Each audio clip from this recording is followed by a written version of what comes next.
कितनी उम्मीद आपको अपनी इन धार्मिक चीज़ों से लगानी चाहिए, ठीक है? और धार्मिक चीज़ों से उम्मीद लगाना वाक़ई बेवकूफ़ी है, ठीक है? आप सुबह-शाम पूजा-पाठ कर लो। मैं देखता हूँ लोगों को भई मतलब बुरे हाल हो मतलब दिखने से लगता है कि माली हालत ठीक नहीं है, ठीक है ना? मतलब जीवन बड़ा गरीबी में बीता है, आपके पास सामने सुंदर लड़की भी खड़ी हो, आपके पास पैसे भी हों, आपके पास करियर भी हो, आपके जीवन में मकसद भी हो और महादेव, जय बजरंगबली।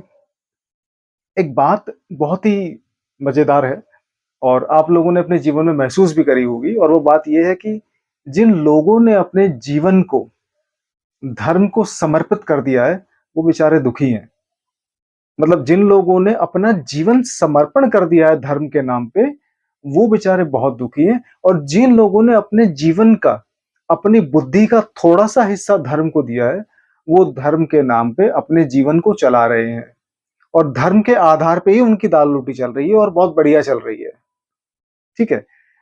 उम, बात अगर धर्म की करें तो बिना मान्यताओं के धर्म के बारे में बात करना बिल्कुल ठीक वैसा होगा, जैसे कि आप सूर्य की बात करें और उसके अंदर जो अग्नि भभक रही है आप उसकी बात ना करें, ठीक है?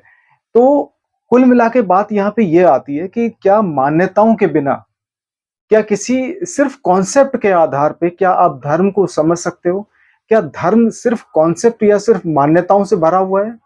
तो जहाँ तक मैंने चीज़ों का अध्ययन किया है, जहाँ तक मैं छोटा-मोटा जानता हूँ, मेरा ये मानना है कि धर्म, एक्चुअल में जो धर्म है, वास्तविक तौर पे जो धर्म है, जिसके अंदर अध्यात्म भी आता है, अध्यात्म हालाँकि धर्म का एक हिस्सा है, ठीक है? धर्म और अध्यात्म अलग नहीं कर सकता मैं क्योंकि धर्म एक्चुअल में मतलब व्यावहारिक तौर पे जो धर्म है, वो पूरी तरह प्रैक्टिकल है, पूरी तरह तत्वों पे आधारित है, पूरी तरह आपकी सेल्फ रियलाइज़ेशन पे आधारित है, पूरी तरह आपके अनुभव पे आधारित है और पूरी तरह उसको जीवन में उतार के धर्म और कॉन्सेप्ट और एक्चुअल में जो गलतफ़हमियाँ और जो मान्यताएँ हैं, उन दोनों को अलग किया जा सकता है। अब सवाल यहाँ पे ये है कि क्या आप धर्म को मान्यताओं के बिना देख सकते हो? ये है सवाल यहाँ पे आपका। और जहाँ तक मेरा सवाल है, जहाँ तक मैं आपको कुछ पॉइंट बताना चाहूँगा, कहाँ पे आप लोग धर्म से बहुत ज़्यादा उम्मीदें लगा लेते हो। धर्म से उम्मीद लगाने की ज़रूरत नहीं है। धर्म को समझकर जीवन में उतारने की ज़रूरत है। उम्मीदें आपकी ऑटोमैटिक बन जाएगी जब आपको धर्म समझ में आने लगेगा और आपको ये भी पता चल जाएगा किस तरह की उम्मीदें आप धर्म से या धार्मिक मान्यताओं से या एक्चुअल में धर्म को समझने के बाद अपने आप से आप कैसी उम्मीदें लगा सकते हो। हर एक व्यक्ति को प्रैक्टिकल और व्यावहारिक उम्मीदों की जरूरत होती है। लेकिन जैसे ही आप अपनी मान्यताओं के आधार पे जीवन को बिताने की कोशिश करते हो, तो उस मान्यता को या आपके उस तरीके को अंधभक्ति भी कहा जाता है और अंधभक्ति ही कहते हैं सही बताऊँ तो। क्योंकि होता क्या है कि हम लोगों ने कुछ चीज़ें या कुछ लाइनें क्रॉस करके सारी हदें पार कर दी हैं धर्म को लेके और मान्यताओं के आधार पे ही हमने अपनी जो आप लोग दुखी क्यों रहते हो?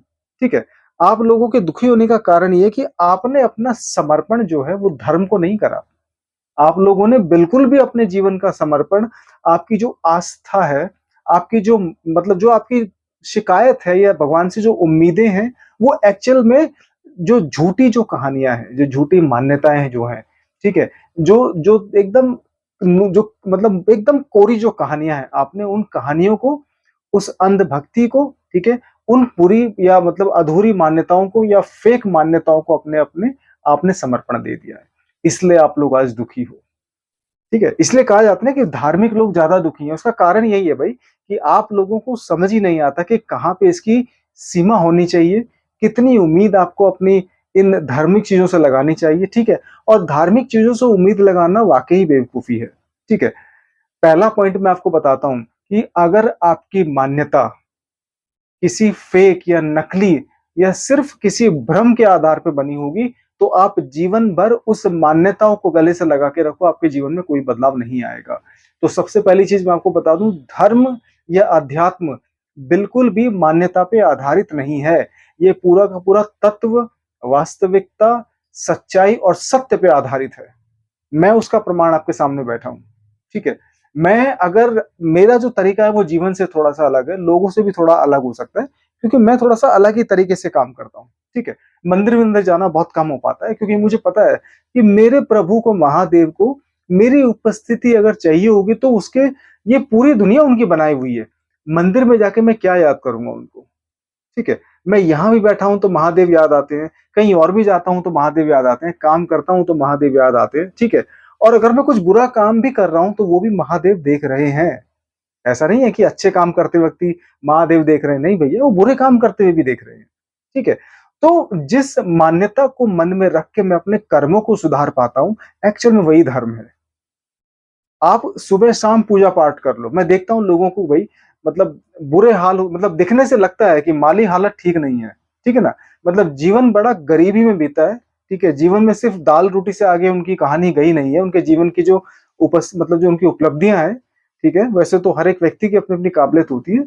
लेकिन आप अगर गरीबी में ही पैदा होते हो और एक बिल्कुल नॉर्मल जीवन जी के आप 50 साल की उम्र में और 70 साल की उम्र में अगर आप नाम जपने बैठ जाते हो, तो भैया वो नाम जपना जो होता है वो फिर मतलब ऐसे ही होता है कि मतलब ठीक है कि मतलब हो गया अब समय और कभी भी बुलावा आ सकता है तो भई भगवान का नाम ले लो। नहीं, भगवान का नाम लेने का मज़ा तब है जब आपके पास सामने सुंदर लड़की भी खड़ी हो, आपके पास पैसे भी हों, आपके पास करियर भी हो, आपके जीवन में मकसद भी हो और उसके बाद समय निकाल के आप सच्चे दिल से भगवान का नाम ले रहे हो।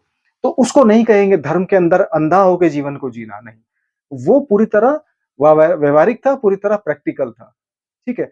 तो पहला पॉइंट ये है कि मान्यताओं से आगे बढ़कर जीवन को समझने की कोशिश करो। मान्यताओं से आगे बढ़कर तत्वों पे आधारित होके, तत्वों के भरोसे, तत्वों के आधार पे जीवन को देखने की कोशिश करो और धर्म को समझने की कोशिश करो। दूसरा पॉइंट मैं आपको ये बताता हूँ। दूसरा पॉइंट ये है कि आप जब बहुत ज़्यादा भगवान से उम्मीद लगाने लगते हो, तो कहीं न कहीं आप कोशिश करना छोड़ देते हो। ठीक है? कर्म के बारे में मैंने शायद मतलब बहुत सारी वीडियो बनाई होंगी। मेरे मतलब हर जगह मैं कर्म को बड़ा प्रधान मानता हूँ, ठीक है? और कर्म के बारे में ही सारे ग्रंथ कहते हैं। मेरे को सारे ग्रंथों का तो ज्ञान नहीं है, लेकिन भगवत गीता हो गई, चाहे वो भैया आपका मतलब शिव पुराण हो गई या कोई भी आप ग्रंथ उठा के देख लो, कर्म से बड़ा प्रधान कुछ है ही नहीं, मतलब कर्म से ऊँचा कुछ है ही नहीं।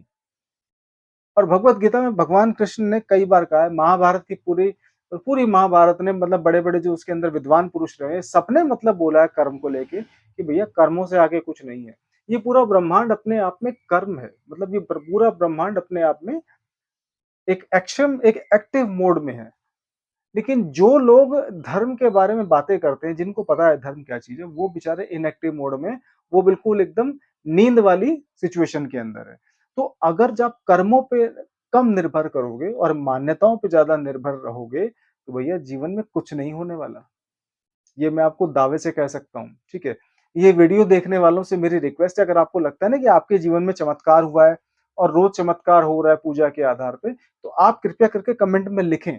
मेरी आपसे रिक्वेस्ट है हाथ जोड़ के, कि ऐसे कौन से चमत्कार आपके जीवन में हो रहे हैं और पूजा करने से ही मात्र ऐसे हो रहे हैं, कर्म करने से नहीं हो रहे।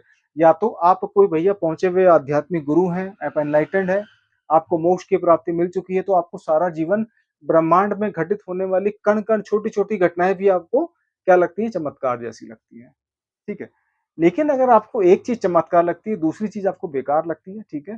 तो इसका मतलब कहीं न कहीं आप भ्रमित हो, कहीं न कहीं आप भ्रम में हो, जीवन को लेकर। तो कुल मिला के पूजा-पाठ तो करो, मैं मना नहीं कर रहा हूँ, पूजा-पाठ करो, लेकिन कर्मों को प्रधान रख के। अगर कर्म प्रधान नहीं है, तो भैया पूजा काम नहीं करेगी, सीधी-सी बात है, ठीक है? ये हो गए 2 पॉइंट, आपको तीसरा पॉइंट मैं बताता हूँ। धर्म को फ़ॉलो करने वाले मानसिक तौर पे, भावनात्मक तौर पे, ठीक है? और थोड़ा-सा शारीरिक तौर पे इतना बंध जाते हैं, इतनी सीमाएँ और इतनी लिमिटेशंस अपने चारों ओर वो खींच लेते हैं कि उन लिमिटेशंस के परे वो जाने की कोशिश ही नहीं करते। पता नहीं क्या है मतलब समझ नहीं आता कि भई अगर आप रिस्क नहीं लोगे तो आपको कैसे पता चलेगा कि आपकी कैपेबिलिटी क्या है, आपकी काबिलियत क्या है, आपकी योग्यता क्या है? अगर आप अपने आप को दुखों में नहीं डालोगे, रिस्क नहीं लोगे, अपने आप को परेशान नहीं करोगे, तो कैसे पता चलेगा कि आपकी कैपेसिटी, आपकी लिमिटेशन, आपकी कैपेबिलिटी क्या है? जब तक आप नदी में कूदोगे नहीं भैया जिसके अंदर बहुत तेज बहाव है, तो आपको नहीं पता चलेगा कि लहरों के खिलाफ या लहरों को चीर के कैसे तैरा जाता है। तो नदी में कूदने के बाद ही तैरना आता है और तैरने के बाद थोड़ा-सा डूबने के बाद, थोड़ा-सा घबराहट होने के बाद ही आपको तैरना सीखना पड़ेगा और वो भी लहरों के खिलाफ जाकर। नहीं तो अगर लहरों के साथ बह गए या बाहर खड़े रह गए, तो भैया फिर कुल मिला के आप वही मतलब धार्मिक, ठीक है? रख लो चाहे 9-9 व्रत, कुछ नहीं होगा। मैं दावे से कह सकता हूँ, आप अगले 9 साल तक 9 व्रत रख लो, कोई चमत्कार नहीं होगा। चमत्कार हुआ, तो शायद वो चमत्कार जीवन को बिताने के लिए पर्याप्त नहीं होता, ठीक है? तो बहुत सारे लोग जो जीवन में रिस्क नहीं लेते, ठीक है? खासकर अपनी मानसिकता को थोड़ी-सी आपकी जो परसेप्शन है, जो धारणाएँ हैं, जो आपकी जो मान्यताएँ हैं ना धार्मिक आपके बुद्धि के अंदर जो बड़ी हुई है, उनको तोड़ के थोड़ा-सा रिस्क लेने की कोशिश करो, ठीक है? और रिस्क लेते वक़्त भी आप चाहे महादेव का नाम ले सकते हो, जो आपको भगवान अच्छे लगते हैं, उनका नाम ले सकते हो, जो भी आपके इष्ट हैं या जिनके अंदर आपकी मान्यता है, उनका नाम ले सकते हो, कोई दिक्कत नहीं, वो सारे महादेव का ही रूप हैं। लेकिन फिर भी रिस्क नहीं लोगे तो ये कैसे पता लगेगा कि आपके जीवन में क्या घटित होना चाहिए? कर्मों से ही पता लगता है, कर्मों से ही दूसरे कर्म खुलते हैं। कर्मों से ही पता चलता है कि हाँ भाई, मैंने ये गलती करी और मुझे ये सीखनी चाहिए। लेकिन बहुत सारी चीज़ें मान्यताओं में रह जाती है, आपको भगवान से ये भी चाहिए, आपको भैया अमीर भी बनना है, ठीक है? आपको दुःख भी नहीं झेलना है, आपको अच्छा स्वास्थ्य भी चाहिए, लेकिन आपको अपनी ज़ुबान पे भी कंट्रोल नहीं है, ना आपके स्वाद पे कंट्रोल है, तो भैया ऐसे तो जीवन आपका नहीं चलने वाला। तो ये 2-3 चीज़ें मैंने आपको बताई थी कि भैया धर्म को अपना जीवन समर्पित करने वाले लोग दुखी हैं, धर्म को थोड़ी-सी धर्म के अंदर अपनी बुद्धि लगाने वाले लोग आराम से अपना जीवन जी रहे हैं। सवाल सिर्फ इतना है कि वो व्यावहारिक है और उन्होंने कहीं न कहीं इनको सूत्र कुछ न कुछ समझ आ गया होगा, धार्मिक होने का मतलब क्या होता है। लेकिन कम से कम धार्मिक होने का मतलब ये नहीं होता कि आप मान्यताओं में डूब जाओ, ठीक है? आप अंधभक्त बन जाओ या आप सारी की सारी लिमिट्स क्रॉस करके, सारी मूर्खताओं को क्रॉस करके आप धर्म को ही सब कुछ मान लो। ठीक है? या तो धर्म का सही मतलब ढूँढो, या तो धर्म का सही मतलब अपने जीवन में खोजने की कोशिश करो। उसके बाद आप थोड़ा-सा डूबो धर्म के अंदर, तो आपको पता चलेगा कि जीवन कितना अच्छा है और हमारा सनातन धर्म क्यों सिर्फ़ तत्वों पे आधारित है, मान्यताओं पे आधारित नहीं है। हर हर महादेव, जय बजरंगबली।